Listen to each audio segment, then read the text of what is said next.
Syrian army soldiers fan out in the central city of Homs after armed rebels left their last stronghold. It took 3 years for the Syrian army to regain control over Syria's third largest city. Fierce battles were fought here, and the devastation is everywhere. Many lives lost in the fighting. Government officials toured destroyed neighborhoods and promised reconstruction. This agreement is a milestone in the history of Syria. We pray to God that Homs will be the cause of the solution, as it was the cause of the crisis in the first place. We hope all will come back to their senses. This was a deal brokered by the Iranian ambassador. It gave the rebels a safe exit, and the Syrian government full control of what was considered the capital of the revolution.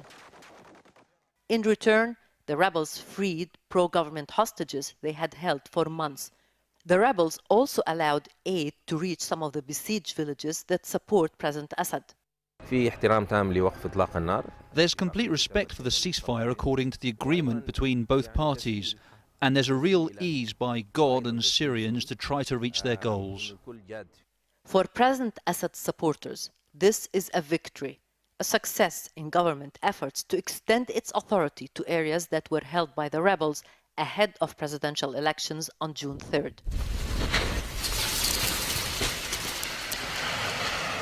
The deal will also allow the government to redirect its troops to other flashpoints like Aleppo, where the Islamic Front blew up the Carlton Hotel on Thursday morning. It's reported the hotel was an army base. Homs was once considered the most rebellious city in Syria, and it's a major setback for the opposition to lose it.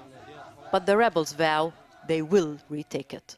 The Homs deal was made and implemented on the ground, away from the UN-sponsored political negotiations between the government and the opposition.